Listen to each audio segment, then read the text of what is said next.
അസ്സലാമു അലൈക്കും. അൽഹംദുലില്ലാഹിൽ വാഹിദിൽ ഖഹാർ വസ്സലാത്തു വസ്സലാമു അലാ മുഹമ്മദ് മുസ്തഫൽ മുഖ്താർ വ അലാ ആലിഹി വസ്ഹാബിഹിൽ അഖിയാർ. അള്ളാഹു നമുക്ക് നൽകുന്ന ഒട്ടേറെ അനുഗ്രഹങ്ങളുണ്ട്. ആ അനുഗ്രഹങ്ങളിൽ പലതും ആസ്വദിച്ചുകൊണ്ടാണ്, അനുഭവിച്ചുകൊണ്ടാണ് നമ്മുടെ എല്ലാം ജീവിതം മുന്നോട്ട് പോകുന്നത്. അള്ളാഹുവിൽ നിന്ന് നമുക്ക് ലഭ്യമാകുന്ന അനുഗ്രഹങ്ങൾ പല രൂപത്തിലുള്ളതാവാം. ഒന്നാമതായി, അള്ളാഹുവിൽ തഖ്വ പുലർത്തി ജീവിക്കുന്നതിൻ്റെ ഫലമായി, അതിൻ്റെ ഒരു പ്രതിഫലമായിക്കൊണ്ട് അള്ളാഹു നമുക്ക് ഈ ലോകത്ത് തന്നെ നൽകുന്നതാവാം പല രൂപത്തിലുള്ള അനുഗ്രഹങ്ങളും. പരിശുദ്ധ ഖുർആനിൽ തന്നെ ഇബ്രാഹിം നബി അലൈഹി സ്വലാമയുടെ ചരിത്രം വിവരിക്കുമ്പോൾ അദ്ദേഹത്തിന് ലഭിച്ച ഒട്ടേറെ അനുഗ്രഹങ്ങളെക്കുറിച്ച്, അദ്ദേഹത്തിൻ്റെ സന്തതി പരമ്പരയിൽ പ്രവാചകത്വത്തിൻ്റെ ഒരു തുടർച്ച തന്നെ നിലനിർത്തിയതിൻ്റെ ഉദാഹരണങ്ങൾ ഖുർആൻ നമ്മുടെ മുമ്പിൽ വരച്ച് കാണിക്കുന്നുണ്ട്. ഇതെല്ലാം അദ്ദേഹത്തിൻ്റെ തഖ്വയിൽ അധിഷ്ഠിതമായ ജീവിതത്തിന് അള്ളാഹുവിൽ നിന്ന് ലഭിച്ച ഒരു പ്രതിഫലമായിരുന്നു.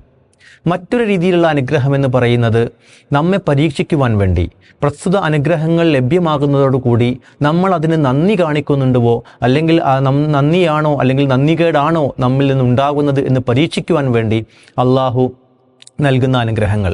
പ്രവാചകന്മാരെല്ലാം ഹാദാ മിൻ ഫദ്ലി റബ്ബി, ഇത് അള്ളാഹു നൽകുന്ന അനുഗ്രഹമാണ് എന്ന് പറയുന്നതോടൊപ്പം തന്നെ അത് എന്നെ പരീക്ഷിക്കുവാനാണോ, അഷ്കുർ ഞാൻ നന്ദി കാണിക്കുന്നവരാണോ, അല്ലെങ്കിൽ അക്ഫുർ ഞാൻ നന്ദികേട് കാണിക്കുന്നവരാണോ എന്ന് പരീക്ഷിക്കുവാനാണ് എന്ന് അവരെല്ലാവരും പറയാറുണ്ടായിരുന്നു. അവർക്കത് ബോധ്യമുണ്ടായിരുന്നു. ഖുർആനിൽ അത് അള്ളാഹു സൂചിപ്പിച്ചിട്ടുമുണ്ട്.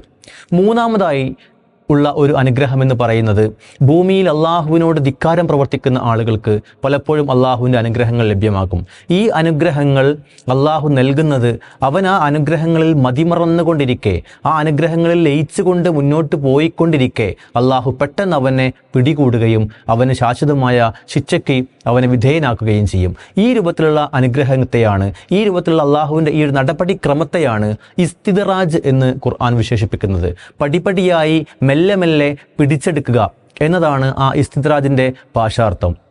വല്ലദീന കദ്ദബൂ ബി ആയാതിന സനസ്തദ്രിജുഹും ഹൈസു ലാ യഅലമൂൻ. നമ്മുടെ ദൃഷ്ടാന്തങ്ങളെ കളവാക്കുന്ന ആളുകളെ സംബന്ധിച്ചിടത്തോളം സനസ്തദ്രിജുഹും, അവരെ നാം പിടിച്ചെടുക്കുക, പടിപടിയായി നാം അവരെ പിടിക്കും. ഹൈസു ലാ യഅലമൂൻ, അവർ അറിയാത്ത രൂപത്തിൽ. അപ്പോൾ നമുക്ക് ലഭ്യമാകുന്ന അനുഗ്രഹങ്ങൾ ഈ രൂപത്തിലുള്ളതാണോ എന്ന് നമ്മൾ പരിശോധിച്ചറിയേണ്ടതുണ്ട്. നബി സല്ലല്ലാഹു അലൈഹി വസല്ലം പഠിപ്പിച്ച പോലെ, ഇദാ റഅല്ലാഹ യുഅതി അബ്ദ, അള്ളാഹു ഒരു അടിമക്ക് നൽകുന്നത് നീ കണ്ടാൽ, എന്ത് നൽകുന്നത്? മിനദ് ദുനിയ അലാ മആസി മാ യുഹിബ്ബു, ഈ ലോകത്ത് തന്നെ അവൻ ഇഷ്ടപ്പെടുന്ന കാര്യങ്ങൾ അവൻ ധിക്കാരിയായിരിക്കെ അവൻ നൽകുന്നത് നീ കണ്ടാൽ, ഫ ഇന്നമാ ഇസ്തിദ്റാജ്, അതിനെയാകുന്നു ഇസ്തിദ്റാജ് എന്ന് പറയുന്നത് എന്ന് സൂചിപ്പിച്ച ശേഷം നബി സല്ലല്ലാഹു അലൈഹി വസല്ലം സൂറത്തുൽ അൻആമിലെ 44-ാമത്തെ വചനം അവിടെ പാരായണം ചെയ്യുകയാണ്. ഫലമ്മാ നസൂ മാ ദുക്കിറൂ ബിഹി, അള്ളാഹു അവർക്ക് ഇറക്കിക്കൊടുത്തതിനെ അവർ വിസ്മരിച്ചപ്പോൾ, ഫതഹ്ന അലൈഹിം അബ്വാബ കുല്ലി ഷൈഇൻ, അള്ളാഹു എല്ലാവിധ വാതിലുകളും, അനുഗ്രഹത്തിൻ്റെ വാതിലുകളെല്ലാം അവർക്ക് തുറന്നു കൊടുക്കുകയാണ്.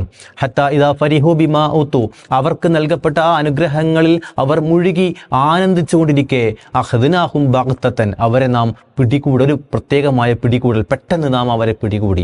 അപ്പോൾ നമുക്ക് ലഭ്യമാകുന്ന അനുഗ്രഹങ്ങൾ അത് കൃത്യമായി അത് ഇസ്തിദ്റാജാണോ അല്ലേ എന്ന് ആത്മപരിശോധന നടത്തേണ്ടത് അത്യാവശ്യമാണ്.